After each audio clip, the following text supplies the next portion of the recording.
Hello बच्चों, welcome back to my channel. कैसे हैं आप सब लोग।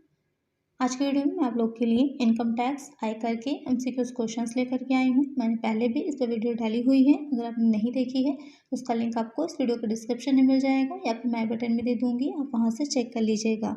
इसके अलावा और भी सब्जेक्ट जैसे कॉस्ट अकाउंटिंग है, कॉर्पोरेट अकाउंटिंग है, फाइनेंशियल मैनेजमेंट है, फाइनेंशियल अकाउंटिंग है और भी बहुत से सब्जेक्ट पर आपको वीडियो मेरे चैनल पर मिल जाएगी।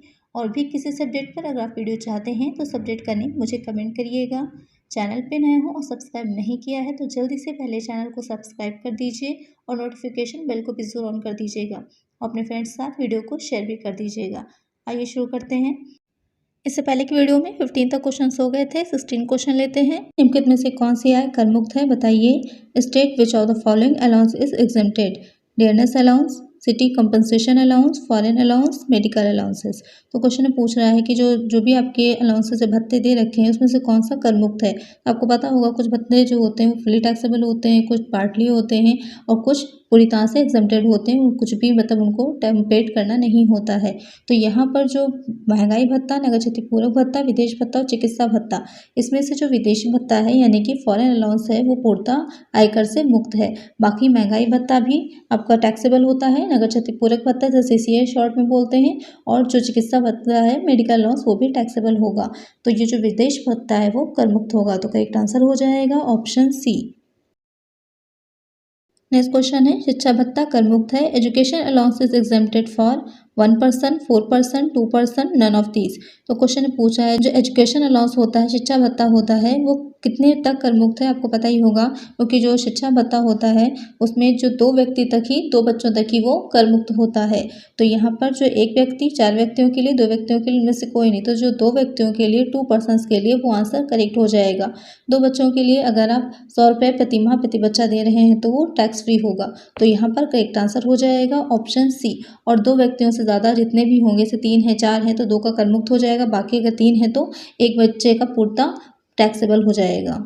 तो यहाँ पर करेक्ट आंसर है ऑप्शन सी। नेक्स्ट क्वेश्चन है, वेतन में शामिल है।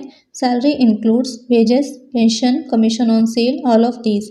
तो जो वेतन होगा आपका, एक सैलरी चैप्टर अलग से दे रखा है इनका फ्रॉम सैलरी। तो काफ़ी बड़ा चैप्टर है, काफ़ी इंपॉर्टेंट भी है और काफ़ी क्वेश्चन है इसमें, बहुत से फार्मूलाज हैं।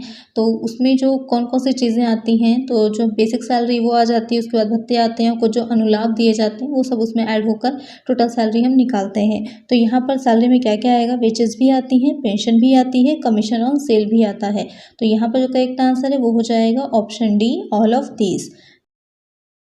नेक्स्ट क्वेश्चन लेते हैं, मनोरंजन भत्ते की छूट मिलती है सरकारी कर्मचारी को, गैर सरकारी कर्मचारी को, ए एंड बी दोनों को, इनमें से कोई नहीं। तो deduction for entertainment allowances is allowed by government servant, non government servant, both A and B, none of these. तो जो मनोरंजन भत्ता होता है उसकी छूट किस तरह के कर्मचारी को दी जाती है, ये छूट दी जाती है सरकारी कर्मचारी को, गवर्नमेंट सर्वेंट को। तो यहाँ पर करेक्ट आंसर हो जाएगा ऑप्शन ए। नेक्स्ट क्वेश्चन लेते हैं, मान्यता प्राप्त प्रोविडेंट फंड खाते में जमा ब्याज कर मुक्त है। Interest credited in recognised provident fund account is exempt up to 8%, 9%, 9.5%, 10%। तो क्वेश्चन पूछ रहा है जो मान्यता प्राप्त प्रोविडेंट फंड होता है, जो पीएफ अकाउंट खोलते हैं आप लोग, तो सैलरी हेड से जब क्वेश्चन आप लोगों ने सॉल्व किए होंगे न्यूमेरिकल, तो वहाँ पर आपने देखा होगा जो पीएफ अकाउंट में जो इंटरेस्ट होता है उस पर टैक्स होता है। तो कुछ सीमा तक कर मुक्त हो जाता है, उसके ऊपर जितना होगा वो टैक्सेबल होता है। तो यहाँ पर जो सीमा होगी वो हो जाती है 9.5% तक। 9.5% तक जो होगा वो टैक्स फ्री हो जाएगा, उसके ऊपर जितना होगा वो टैक्सेबल होगा। तो यहाँ पर करेक्ट आंसर हो जाएगा ऑप्शन सी। नेक्स्ट क्वेश्चन लेते हैं, भारत में कॉफ़ी उगाकर एवं उसको संसाधित करके बेचने से आय का प्रतिशत भाग कृषि आय होता है। Percentage of income from the sale of coffee grown and cured in India is considered as agriculture income. 50%, 60%, 70%, 75%। Question में पूछ रहा है कि भारत में कॉफ़ी को अगर हम उगाकर, अपने एक जो चैप्टर है आप लोगों में एग्रीकल्चर इनकम का, तो वहाँ पर आपने पढ़ा होगा कि कुछ जो आय होती है, कुछ इनकम ऐसी होती हैं कृषि से, एग्रीकल्चर से, जो उसका कुछ भाग जो होता है व्यावसायिक इनकम हो जाती है, बिजनेस इनकम होती है, और कुछ एग्रीकल्चर इनकम माना जाता है। तो उसी से रिलेटेड क्वेश्चन है कि अगर भारत में कॉफ़ी को उगा करके उसको संसाधित करके उसको बेचा जा रहा है और उससे जो आय हो रही है, तो उसका कितने प्रतिशत भाग जो है वो बिजनेस इनकम होगी और कितना एग्रीकल्चर इनकम होगी। तो जो कॉफ़ी को उगा कर संसाधित करके बेचने से जो 75% है वो कृषि आय माना जाता है, बाकी का 25% क्या हो जाएगी, बिजनेस इनकम होगी। तो यहाँ पर करेक्ट आंसर हो जाएगा ऑप्शन डी। नेक्स्ट क्वेश्चन है, भारत में कॉफी उगाकर उसको संसाधित करके भूनकर एवं पीसकर बेचने के आय का प्रतिशत भाग व्यावसायिक आय होता है। Percentage of income from the sale of coffee grown cured roasted and grinded is considered as business income. 20%, 30%, 40%, 50%। इससे पहले के क्वेश्चन में जो हमने पढ़ा था तो वहाँ पर सिर्फ कॉफ़ी को उगाकर उसको संसाधित करके सेल करा जा रहा था, लेकिन यहाँ पर क्या है, उसको भून कर पीस करके बेचा जा रहा है। तो अब हमसे पूछा जा रहा है कि कितने प्रतिशत इनकम जो है वो व्यावसायिक है और कितने परसेंट इनकम जो है वो हमारी कृषि आय हो जाएगी। तो ऐसे सिचुएशन में जो 60% होता है वो एग्रीकल्चर इनकम होती है और 40% क्या होता है, नॉन एग्रीकल्चर इनकम होती है, या फिर आप इसे बिजनेस इनकम भी कह सकते हैं। तो यहाँ पर जो करेक्ट आंसर है वो हो जाएगा ऑप्शन सी, क्योंकि क्वेश्चन आपसे पूछ रहा है कितने परसेंट इनकम गैर कृषि आय है, तो वह है 40%। करेक्ट आंसर है ऑप्शन सी। नेक्स्ट क्वेश्चन है, भूमि से संबंधित परंतु कृषि आय नहीं है। Income from land but not agriculture income, income from self grown grass, income from fisheries, income from mining royalties, all of these. तो क्वेश्चन ने पूछ रहा है कि इसमें से कौन सी एग्रीकल्चर इनकम नहीं है। तो बहुत सी इनकम ऐसी होती हैं जो होती तो कृषि भूमि से ही है, लेकिन उनको कृषि आय नहीं माना जाता है, जिसमें आपकी स्वयं उगाई हुई घास भी आएगी, बचे क्षेत्रों की आय भी आएगी, खानों की रॉयल्टी से आय भी आती है। तो ये तीनों ही ऑप्शन क्या हो जाएंगे, करेक्ट हो जाएंगे। करेक्ट आंसर हो जाएगा ऑप्शन डी, इनमें से सभी। नेक्स्ट क्वेश्चन है, भारत में रबड़ उगाकर एवं उससे लैटेक्स बनाकर बेचने से आय का प्रतिशत भाग कृषि आय होता है। Percentage of income from the sale of rubber is grown and manufactured latex in India is considered as agriculture income. 45%, 50%, 55%, 65%। यहाँ पर मैं आप लोग को चैप्टर वाइज पढ़ा रही हूँ, जिससे कि आप लोग को कन्फ्यूजन ना रहे और सारे चैप्टर्स आप लोग के कवर भी हो जाएं। एमसीक्यूज क्वेश्चन जो भी इंपॉर्टेंट हैं आपके एग्जाम में आ सकते हैं। तो यहाँ पर जो आप क्वेश्चन में आपसे पूछ रहा था कि रबर को उगाने से और उससे लैटेक्स बनाकर जब हम बेच रहे हैं तो कितने प्रतिशत जो होगा उसकी आय का वो कृषि आय माना जाएगा।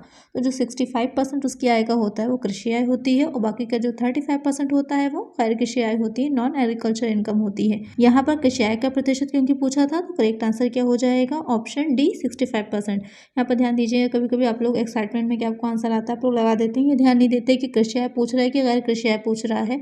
तो क्वेश्चन सॉल्व करते टाइम ये भी ध्यान दीजिएगा कि कृषि आय पूछी जा रही है या गैर कृषि आय पूछी जा रही है। नेक्स्ट क्वेश्चन है, एक नया उपक्रम विशेष आर्थिक क्षेत्र में गत वर्ष 2015-16 में स्थापित किया गया, उसे धारा 10A के अंतर्गत कटौती मिलेगी। A new undertaking is established in a special economic zone, जिसे शॉर्ट में सेज भी बोला जाता है। During the previous year 2015-16, deduction under section 10AA shall be allowed for 5 assessment year, 8 assessment year, 10 assessment year, 15 assessment year। तो question में पूछा जा रहा है आपसे कि कोई एक ऐसा उपक्रम है जो कि जो विशेष आर्थिक क्षेत्र होता है, जो सेज होता है, स्पेशल इकोनॉमिक जोन है, उसके अंतर्गत स्थापित किया गया था। तो उसे जो धारा 10A है आपकी, जो आपको पता ही होगा कि कर मुक्त जो आय होती हैं उससे रिलेटेड होती है, तो उसके अंतर्गत कितनी कटौती उसे दी जाएगी। 5 वर्ष के लिए, 8 वर्ष की, 10 वर्ष के लिए, 15 वर्ष के लिए। तो उसको कटौती दी जाएगी 15 कर निर्धारण वर्षों के लिए। तो करेक्ट आंसर हो जाएगा ऑप्शन डी। और ये डिडक्शन या ये कटौती दी किस तरह से जाती है, तो जो फर्स्ट 5 असेसमेंट ईयर होता है, प्रथम 5 वर्ष होते हैं कर निर्धारण वर्ष जो होंगे, तो प्रॉफिट का 100% दी जाती है। उसके बाद नेक्स्ट 5 ईयर्स जो होते हैं असेसमेंट ईयर, उसका प्रॉफिट का 50% होगा। उसके बाद के जो नेक्स्ट 5 ईयर होते हैं उसमें जो लाभ होता है उसका 50% या फिर वो राशि जो लाभ हानि खाते में डेबिट की गई हो, फिर जो विशेष आर्थिक क्षेत्र पुनः निवेश भत्ता संचय खाता जो होता है में क्रेडिट की गई हो, दोनों में जो कम होता है बराबर में दी जाती है। तो टोटल मिलाकर के 15 वर्षों तक आएगा। नेक्स्ट क्वेश्चन है, कर मुक्त आयों का उल्लेख आयकर अधिनियम की किस धारा में किया गया है। In which section of the income tax act exempted incomes have been mentioned. Section 10, section 80C, section 13, section 2। Question पूछ रहा है जो कर मुक्त आय होती हैं उनका उल्लेख आयकर अधिनियम की किस धारा में किया गया है। तो आप लोग धाराओं को अच्छे से ध्यान में रखिएगा। जो डिडक्शन 80 की भी होती है, इसमें 80C है, 80U है। आगे मैं क्वेश्चन इसके भी सॉल्व करवाऊंगी, तो वो भी काफ़ी इंपॉर्टेंट है। और साथ ही में जो एग्जेम्प्टेड इनकम्स का दे रखी है धारा, वो भी काफ़ी इंपॉर्टेंट है। वो हो जाएगी सेक्शन 10, धारा 10 जो है उसके अंतर्गत दे रखी हैं जो छूटे हैं। कौन कौन सी हैं, हिंदू भारतीय परिवार से आय होती है, फर्म से प्राप्त आय का हिस्सा है, भारतीय कंपनी से लाभांश होता है, स्कॉलरशिप है, पुरस्कार हैं, ये सारी चीज़ें और भी बहुत सी इनकम्स होती हैं जो कि एग्जेम्प्टेड होती है। तो यहाँ पर करेक्ट आंसर हो जाएगा ऑप्शन ए। नेक्स्ट क्वेश्चन है, संसद सदस्य को प्राप्त होने वाला दैनिक भत्ता होता है। The daily allowance received by a member of parliament is exempt taxable to be included in total income for tax purpose none of these. जो संसद सदस्य को दैनिक भत्ता मिलता है तो वो क्या होगा, कर मुक्त होता है, कर योग्य होता है, कर के उद्देश्य से कुल आय में जोड़ी जाने वाली आय है, इनमें से कोई नहीं।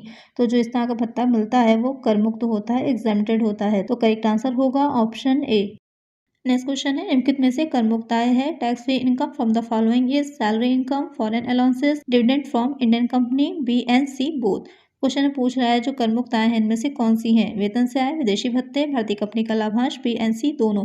काफी इजी क्वेश्चन है, तो आप लोग मुझे जल्दी से इस क्वेश्चन का आंसर कमेंट करिए कि करेक्ट आंसर इसका क्या होगा। नेक्स्ट वीडियो में आप लोग को इसका आंसर बता दूंगी कि एग्जैक्टली आंसर इसका क्या है।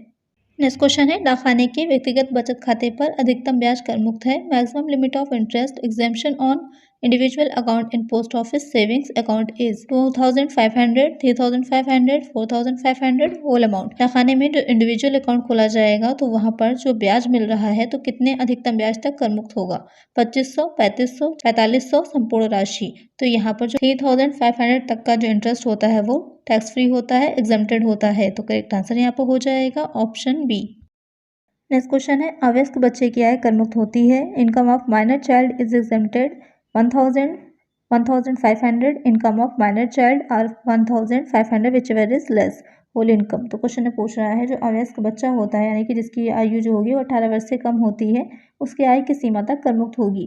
तो अवयस्क की आय जो इनकम हो रही है और या फिर 1500 रुपये, दोनों में से जो कम होगा उस सीमा तक वो कर मुक्त होता है। सपोज कर लीजिए अगर उसकी आय 5000 है तो 1500 कम होगा तो 1500 तक क्या होगा, उसको टैक्स फ्री होगा, बाकी की इनकम पर टैक्स होता है। तो यहाँ पर करेक्ट आंसर हो जाएगा ऑप्शन सी। आज की वीडियो में इतना ही, मिलते हैं नेक्स्ट वीडियो में कुछ और नए क्वेश्चन के साथ। अगर वीडियो अच्छी लगी हो तो लाइक कर दीजिएगा, चैनल पर नए हैं वो सब्सक्राइब नहीं किया है तो जल्दी से चैनल को सब्सक्राइब कर दीजिए, नोटिफिकेशन बेल को भी जरूर ऑन कर दीजिएगा और ज़्यादा से ज़्यादा फ्रेंड्स के साथ वीडियो को शेयर कर दीजिएगा।